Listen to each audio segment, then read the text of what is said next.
Thank you for listening to the Roast West Coast Coffee Podcast. I upload this podcast on the Anchor podcast platform. If you haven't heard about Anchor, it is the easiest way to make a podcast. It's free. There are creation tools that allow you to record and edit your podcast right from your phone or computer. Anchor distributes the podcast for me so you can hear it on Spotify or Apple or wherever you are listening. And you can make money from the podcast with no minimum listenership. It's everything that you need to make a podcast in one place. You can download the free Anchor app or go to anchor.fm to get started.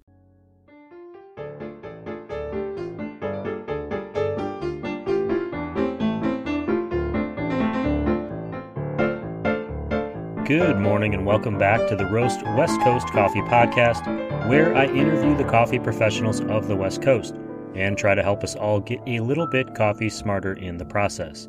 I'm the host of this show, Ryan Wolt, and I try to get coffee smarter by asking coffee experts coffee questions. This week, Chris O'Brien of Coffee Cycle Roasting is back, and he and I are going to start with the topic of milk in coffee. We're going to veer into latte art, the mechanicals of a piston-driven espresso machine, alternative milk drinks, and even capuchin monks.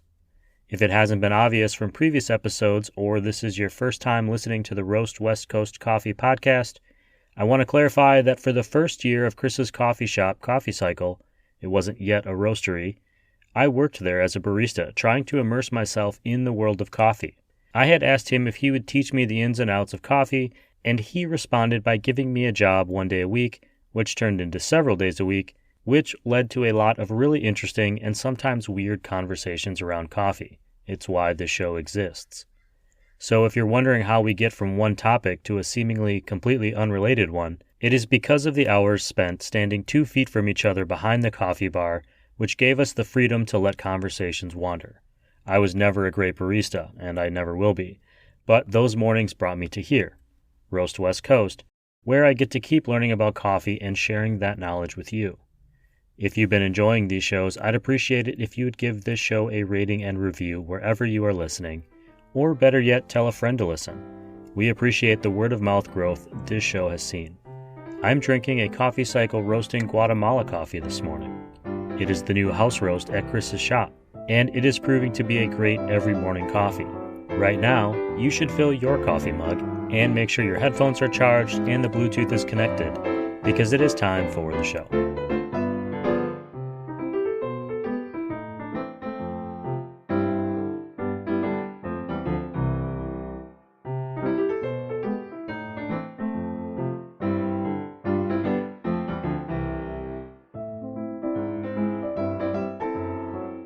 Chris O'Brien, I see you cleaning your glasses over there. It means you're here on the show. I should tell you, I just got glasses of my own. I have acknowledged that I am aging and my eyes are getting older and I need glasses to, say, drive at night, which happens once or twice a year. But now that you're back on the Roast West Coast podcast for another episode of Coffee Smarter, I want to ask you about everyone's favorite topic, which is milk. Moo. And I'm going to ask you to hang on 1 second because apparently my computer is not plugged in and I got to plug it in. I think it was the cow. Moo. Moo. Moo. Moo. I have those moos on record, so I'm using them. Can we just record a whole episode of me mooing? Actually, I want us mooing. I want to moo together. Will you moo with me? Moo. So you are clearly from Wisconsin, my friend. I may have mooed at the sunset with a cow, every now and again. But let's get back to it. Milk. People put milk in their coffee. Sometimes they put regular milk. Sometimes they put whole milk. Sometimes they put almond milk, cashew milk, soy milk. There's a gajillion different milks. I think for a while it was kind of like a joke of like how many alternative milks there were. Macadamia milk. So I want to ask you, what's your opinion? Why do we put milk into our coffees? Why do we do that? And two, alternative milks, your opinions on them? I'm going to kind of let you take the floor and run with it however you want. The topic is milk. Cool. No, I can get better. I tried, right? So yeah, I've mentioned a couple times on the podcast before how when we add cream and sugar to coffee, we get this sort of coffee ice cream effect, is how I like to describe it. And I'm totally stealing that a little bit from my good friend Brant Rakowski, who's the head roaster at Nostalgia Coffee. He's the first person that put it to me that way, and it really encapsulates kind of how I feel about milk and sugar and coffee. That's a nice little teaser, because if anyone's listening, Nostalgia is going to be on the show later this year. The Taylor from Nostalgia Coffee. Yeah, I mean, and they're a great roaster, and Taylor and Brant are both great, awesome coffee people. So you should have them on the show, and I sort of assumed that you would. But chemically, I'm not super well versed on exactly the composition of milk and what happens to it when you steam, but we do know a few things, which is that the combination of the naturally occurring sugars, lactose, anything that ends in OSE is a sugar, generally.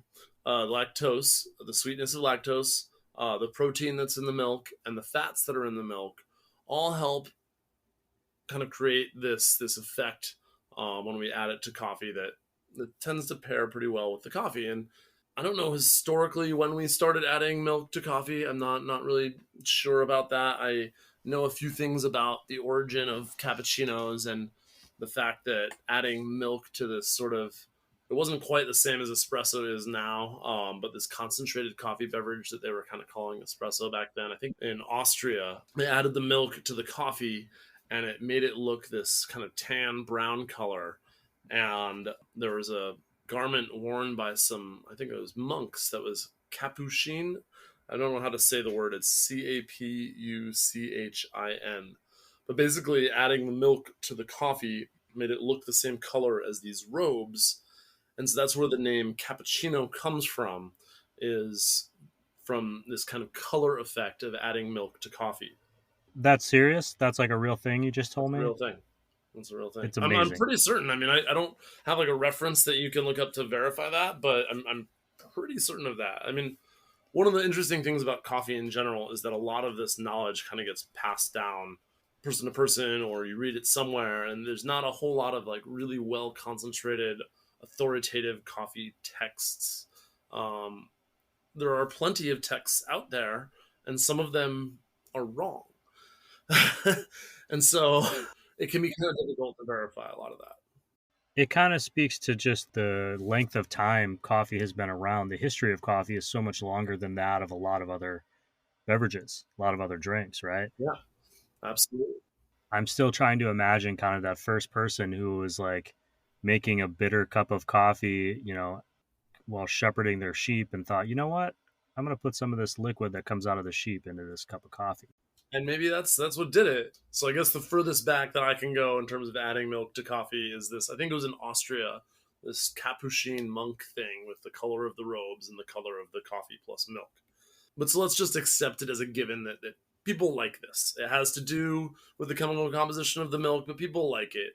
And they liked it enough that it became this whole thing with steaming the milk in these pressurized espresso machines and adding it to this super concentrated pressurized coffee.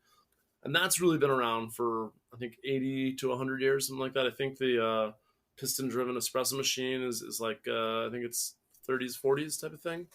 That's actually younger than I kind of imagined in my head. I'm not sure why, but Yeah, I actually would have to check on that. I know there's a couple things that are coming out these days, giving like histories of espresso machines and background on that. And as your coffee expert on Coffee Dumber this week, and last week, I do have to admit, some gaps in my knowledge. Perhaps I could have done some research knowing the topics today, but regardless, we know that we steam the milk and we add it to the espresso, and that's very popular. The milks for lattes, for cappuccinos. When you steam the milk, some really cool things happen. You're injecting air into the milk, which creates that foam, and you're warming the milk at the same time. We've been doing this with cow dairy milk for a long time. That's the origins of it.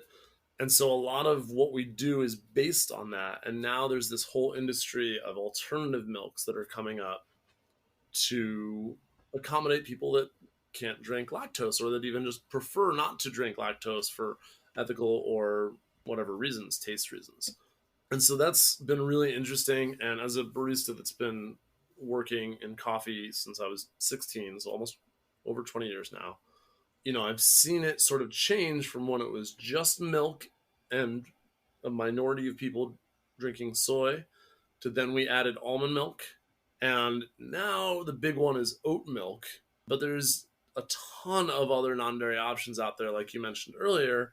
There's even some very popular ones that aren't even a specific one thing. They're just non dairy milk, and a lot of them are based around pea protein because you do have to have a certain balance between fats, proteins, and sugars to get the right effect if you want to foam it and steam it and have it come out well, especially if you want to do something like latte art. I was going to ask then, does it make it more difficult to create latte art or to work with the steam wand? Because I'm assuming that decades of experimenting was all based around this idea of milk, and then almost overnight you were expected to create the same sort of frothiness in the milk or creaminess in the milk or whatever with all of these other different chemical breakdowns. I mean, they're all milk in in name to some extent, but they may not react the same. Well, Ryan, first of all, I want to say that I was very nice to you on the last podcast episode.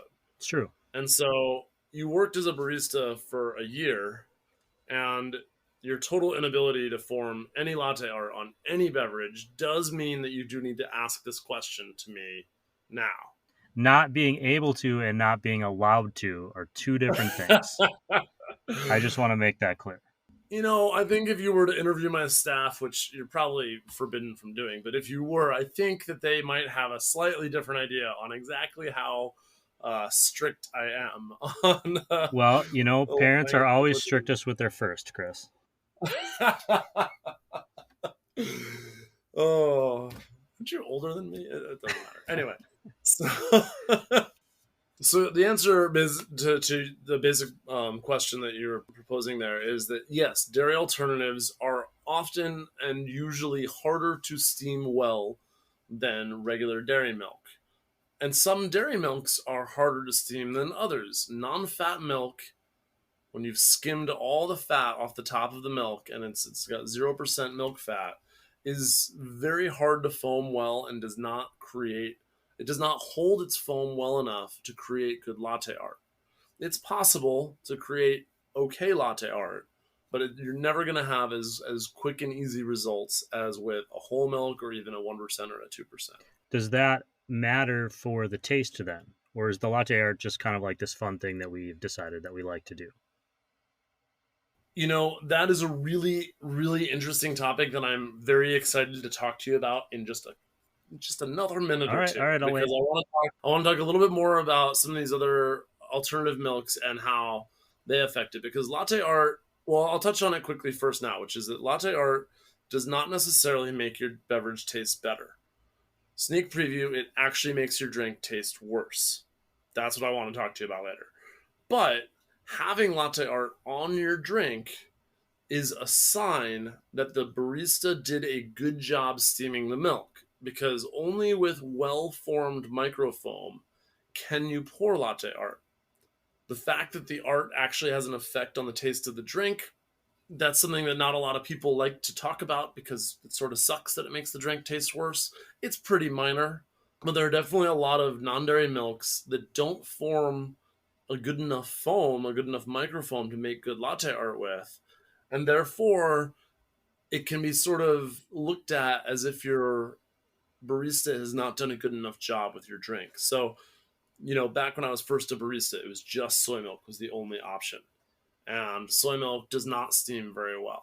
As time went on, people developed more and more different soy milk options so that there were ones that were barista specific and had been crafted to foam and steam better. Then almond milk came on, and this sort of a similar progression happened with almond milk, because almond milk also doesn't steam that well. There might be some baristas that are listening to this podcast that are like, well, I love how my almond milk steams. Well, when we first had almond milk in cafes, none of them steamed well. And that's a newer thing, that some of them steam well. And generally speaking, I think most baristas will admit that even the best almond milk still doesn't steam quite as well as a nice regular whole milk. The really popular option right now is oat milk. And oat milk, made from oats, does actually steam and foam really well. And it makes great foam, and you can do great latte art with it. There are a couple other options that also foam really well. Our cashew milk that we make foams incredibly well. I don't know why. I mean, I know that it has to do with that balance of proteins, fats, and sugars, but I didn't expect that when we started making it. We were making it for taste, and then the fact that it foamed really well was kind of a, oh wow, cool. And it's a nice thing because you can mix a really well foaming non-dairy milk with another non-dairy milk that doesn't foam as well and get some pretty good results. So if you have non-fat dairy milk with you and you have a little splash of whole milk, you can make that non-fat milk foam much better by the addition of a tiny little bit of whole milk. It just needs a little bit of that fat to help it. So if you mix our cashew milk with our almond milk, suddenly you get some milk that foams really well. So if you mix oat milk with a macadamia milk, you'll get something that foams really well. And so there are certain combinations that foam better or worse. The problem is that they don't always taste that good. So trying to find one that both tastes good and foams well for non-dairy milks is a bit of a struggle for some people. And so people tend to have brands of non-dairy milk that they really like because it fits for them that balance of well foaming versus well tasting. That all being said, Yeah, we need to get back to the whole makes it taste worse, because nothing you've said makes sense to me in that. If having latte art means you've had better, properly blended milk, how can that make the taste worse? so this comes back to espresso chemistry. Espresso is brewed with pressure, and that means that the naturally occurring oils and fats in espresso get emulsified and create a thin layer of foam on the top of the espresso. It's called the crema. We've talked about it before. The best tasting part of espresso is the naturally occurring sugars, which are a big, heavy molecule that tends to sink toward the bottom a bit. And because that top layer is all emulsified oils, there's zero sugars, zero naturally occurring sugars present in that. And when you're doing latte art, their latte art competitions are judged based on three categories: contrast, symmetry, and complexity. Sometimes they judge based on creativity as well, depending on what latte art competition you're in, but generally it's those three things. And contrast is really important. And so you're contrasting pretty much white milk with a dark beverage. And the dark beverage is the espresso. And so when you're getting good latte art, you're going to have a ring of dark with your white latte art in the center. And the better the latte art, the clearer the definition between that dark ring and that white foam. Well, that dark ring is pretty much only comprised of the crema of the espresso and none of the rest of the espresso. It tends to float to the top. It's going to mix with the milk and the fats in the milk. And all the sweeter stuff tends to be below that top layer of foam. Now, well foamed milk, well poured drinks are fairly well integrated, but that being said, that outer ring is still actually going to have a little bit more bitterness than sweetness. So just to clarify, like the issue isn't that it wasn't properly made or properly pulled espresso. The issue is that the flavors in a great espresso are blended together equally, so you're getting that same flavor throughout. And Mm-hmm. the process of adding the latte art that creates a separation between some of those flavors. Correct. So there was this all came out a couple of years ago. I forget who did it. It might have been this Australian barista champion guy, Matt Perger, but somebody basically did a blind taste test on a bunch of well-made and poorly made drinks. So they foamed. If you make a drink, you pour latte art on it. You make two drinks side by side. You pour latte art on both of them. They're both perfectly made drinks. Then you take one of the drinks and you stir up the top so that you eliminate the latte art that was poured there. And someone blindfolded drinks both of them. They're always going to like, or almost always going to like, the one that was stirred up more better because you've reintegrated it properly. So Your latte art actually makes your drink taste worse. Sorry. Well, that's a bummer. But I think it comes back, it goes something to be said for the consistency of coffee and for the consistency of these products and how difficult it might have been. I feel like you kind of mentioned a progression just earlier. I just want to touch on this before the end of the show today, which is for a long time it was milk, and then soy milk was the alternative, and you had time to kind of work and figure that out. And then almond milk came along and kind of had its day. But all of these other non-dairy alternatives have come along fairly quickly. So you were adapting your skill sets kind of on the fly if you decided we want to offer this to our customers, whether it was macadamia or cashew or almond or whatever. And I would just like to say for anyone listening, when you spend $6 on a thing of oat milk is water and oats. It's oatmeal, blended, filtered. That's just my opinion. Yeah, and it tastes like cereal.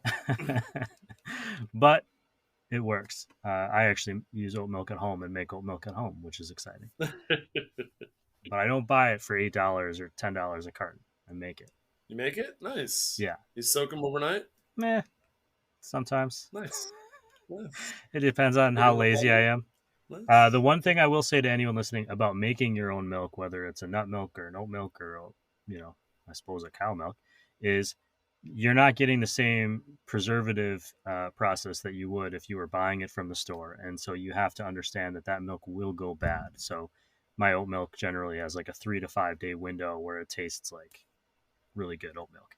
And after that, it starts to change. The chemicals start to change. And it looks different. If I put it in a glass jar, like it'll settle and you'll have like a thick layer and a watery layer, and got to mix that up. So you gotta be willing to go through that process if you want to make it at home. Try adding lecithin.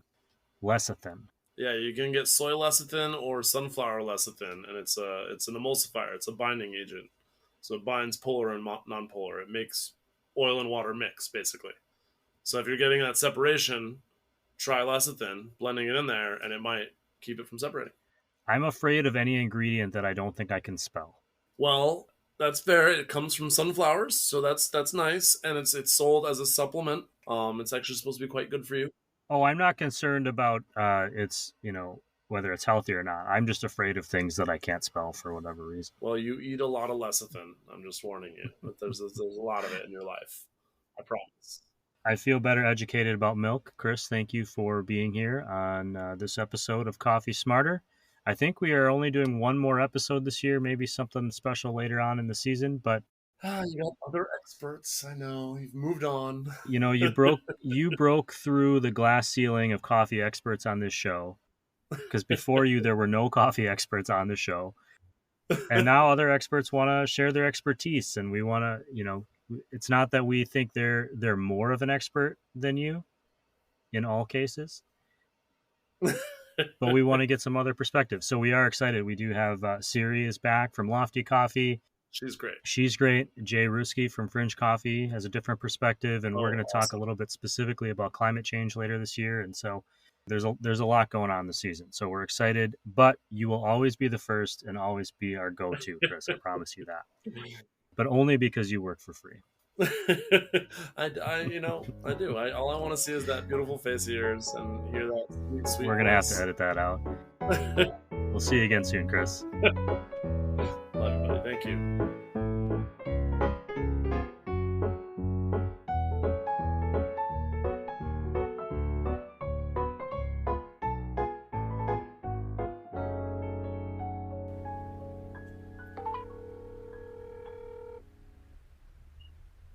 Ryan, good morning.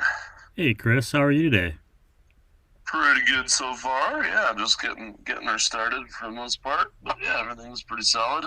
Cool. I had a question for you based on one of our recent conversations about milk and latte art tasting. Sure. Well, I'm always happy to answer questions about milk and latte art tasting. Cool. In our Coffee Smarter episode about milk, you mentioned that they determined that latte art makes coffees taste worse, which was sad to hear. But they discovered that by setting up a blind kind of tasting where one cup had latte art left in it after it was prepared, and one had latte art that was all stirred up, so everything was mixed together and then tasted. Well, Right. my question is, wouldn't an accomplished or kind of even a regular everyday, cappuccino drinker be able to tell which was which based on the texture of the drink, kind of therefore impacting the results of the blind taste test? Honestly, I don't think they would really be able to detect the difference in the texture of the drink. A lot of what we do when we're pouring latte art is continuing to agitate the milk before we pour it in to keep an integrated texture between the foam and the liquid milk.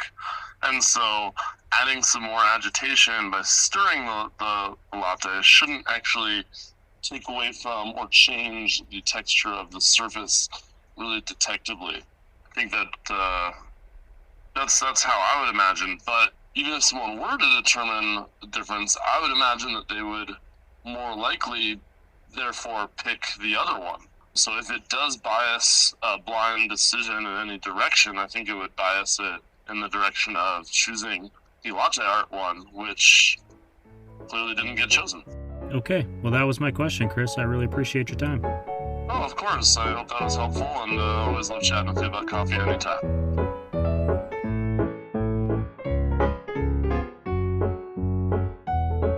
To recap, I was going to moo here, but I think we've gone past the point where that joke is funny. It may not have ever been funny.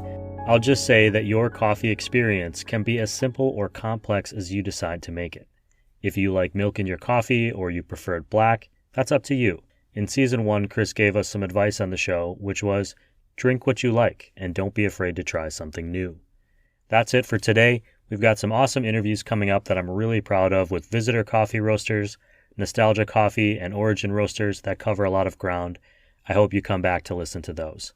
I'm heading out on a mini coffee road trip tomorrow to check out some of the roast industry partners.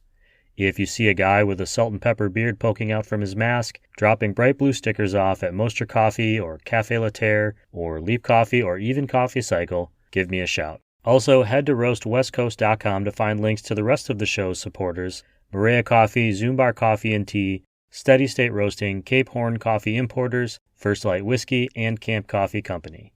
If you want these shows sent right to your email, along with articles about coffee, photos, videos, and vocabulary, be sure to sign up for the newsletter or even a subscription at roastwestcoast.com.